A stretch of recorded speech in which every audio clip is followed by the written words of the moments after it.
Hello everyone, welcome to the class. Please मेरे channel को subscribe करें। Today we are doing chapter 5 exercise 5.1 arithmetic progression sum number 1।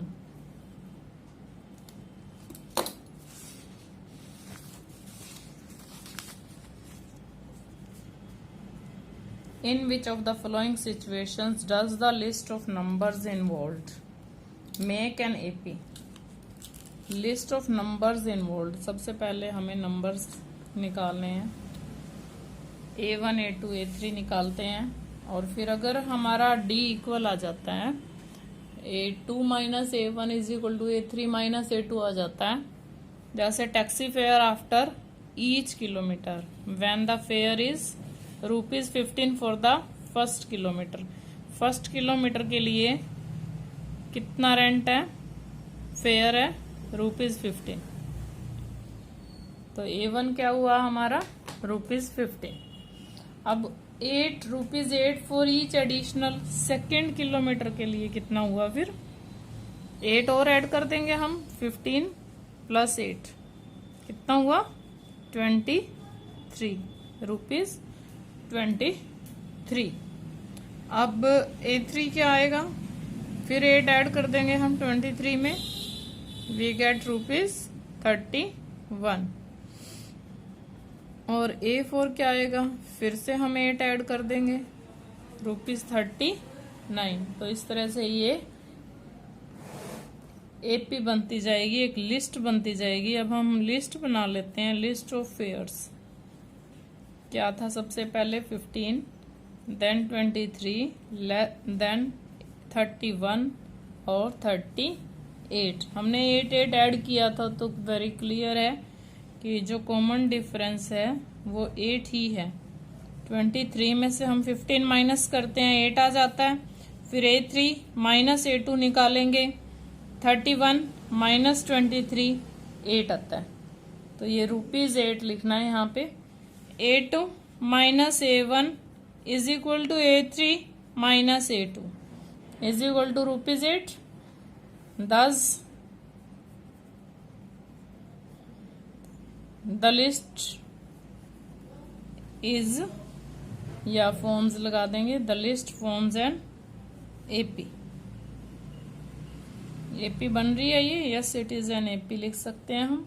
Second, the amount of air present in a cylinder when a vacuum pump removes 1/4 of the air remaining in the cylinder।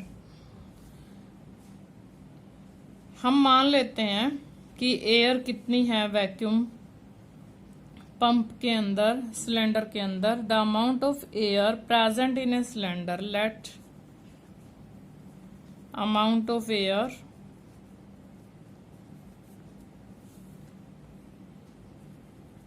Present in cylinder लगा लेते हैं, is equal to X।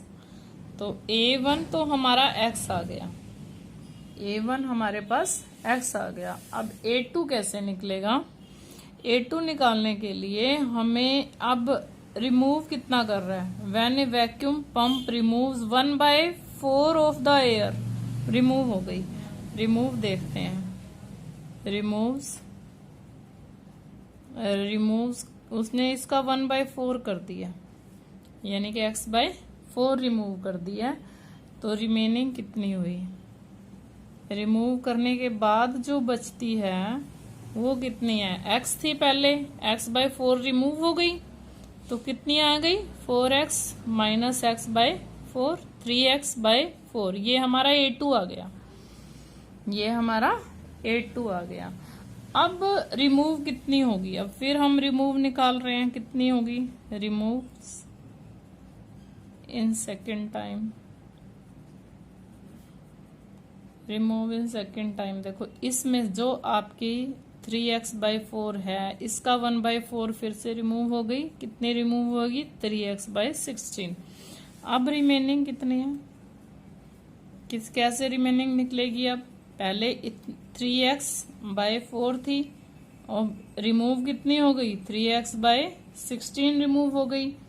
तो कितनी आई है, 3X, ये 16 आ गया, ये 3 4 जा 12X माइनस 3X।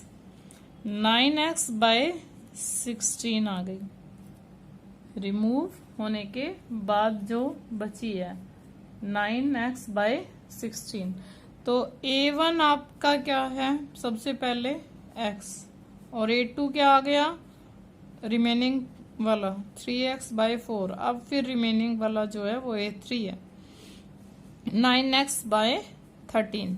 अब हम देखते हैं A2 माइनस A1 हमारे पास क्या है, 3x बाय 4 माइनस x करके देखा हमने, 4 is LCM, 3x minus 4x is equal to minus x by 4। कितना आया, माइनस x बाय 4। अब हम A3 माइनस A2 करके देखते हैं, 9x bye 16 minus 3x bye 4, 16, 9x minus 12x, कितना आया, माइनस 3x बाय 16। देखो दोनों बिल्कुल अलग हैं, सेम तो नहीं है ना। A2 minus A1 is not equal to A3 minus A2, therefore it doesn't form an AP, it doesn't form an AP। तो यहाँ AP नहीं बन रही है, क्योंकि A2 minus A1 is not equal to A3 minus A2। Now some number 3, first का third part, the cost of digging a well after every metre of digging when it cost rupees. हर metre की cost first kilometre के लिए 150 पड़ती है, और जैसे जैसे मीटर्स बढ़ते जा रहे हैं ये ₹50 पर मीटर बढ़ती जा रही है। मतलब फर्स्ट के लिए तो 1 किलोमीटर तक ही अगर खुदाई करनी है तो क्या लग रहा है, 150 लग रहा है, बट नेक्स्ट के लिए 50 बढ़ जाते हैं, 150 प्लस 50 कितना हुआ, 200। और A3 क्या हुआ, 200 प्लस 50। देखो हम 50 प्लस कर ही जा रहे हैं, तो यही हमारा डिफरेंस आएगा, कॉमन डिफरेंस भी। A2 minus A1 is equal to 200 minus 150, we get 50, and A3 minus A2 is equal to 250 minus 200। पहले ही हमारी जो लिस्ट बनी है वो 50 ऐड करके ही बनी है, तो कॉमन डिफरेंस तो 50 आना है। Therefore A2 minus A1 is equal to A3 minus A2, therefore it forms an AP, it forms an AP। यहाँ पे AP बन रही है, क्लियर। अब यहाँ पे देखो आप फोर्थ पार्ट इसका, फोर्थ पार्ट में क्या है, the amount of money in the account every year when ₹10,000 is deposited at the compounded interest. ये है कंपाउंडेड इंटरेस्ट, 8th में आपने निकाला था, eight 8% per annum. Compounded interest का फॉर्मूले से भी निकाल सकते हैं इसको, और कंपाउंडेड इंटरेस्ट का मतलब है कि जो भी इंटरेस्ट है वो नेक्स्ट ईयर प्रिंसिपल में ऐड हो जाएगा। जैसे देखो आपने कितने डिपॉजिट करवाए हैं, 10,000 डिपॉजिट करवाए हैं। अब हम 1 ईयर पे उसका SI निकाल लेते हैं। जो 1 ईयर का SI होगा वो 1 ईयर का अमाउंट होगा, हम उसमें 10,000 में ऐड करके अमाउंट निकालेंगे, वो सेकेंड ईयर का प्रिंसिपल बन जाएगा। तो हम निकाल रहे हैं A2 कैसे निकलेगा अमाउंट, तो 10,000 तो ये आएगा ही, और 10,000 का साथ में इंटरेस्ट भी आएगा। 1 ईयर का इंटरेस्ट निकालना है तो 1 से ही मल्टीप्लाई करना है। 800 ऐड करो 10,000 में, कितना आ गया, 10,800 रुपीज आ गया। अब A3 कैसे निकलेगा, देखो अब ये आपका प्रिंसिपल है 10,800, और 10,800 पे ही हम अब इंटरेस्ट निकालेंगे 8/100 से इसको मल्टीप्लाई करके, क्लियर। अब 884 इसमें ऐड करते हैं हम, 10, 8, 84, 11664 आ गया, 8 और 8 16 आ गया, और ये 64 आ गया। अब A4 की तो जरूरत नहीं है, A4 नहीं निकालेंगे हम, A2 माइनस A1 देखते हैं क्या आता है। क्लियर है, इसमें इक्वल आ ही नहीं सकता। ये 800 आ गया और A3 माइनस A2 क्या आ गया, 11664 माइनस 10। अब इसमें तो जो आया था 16 में से 864 आ गया, तो ये इक्वल तो नहीं है। A2 minus A1 is not equal to A3 minus A2, therefore it doesn't form an AP।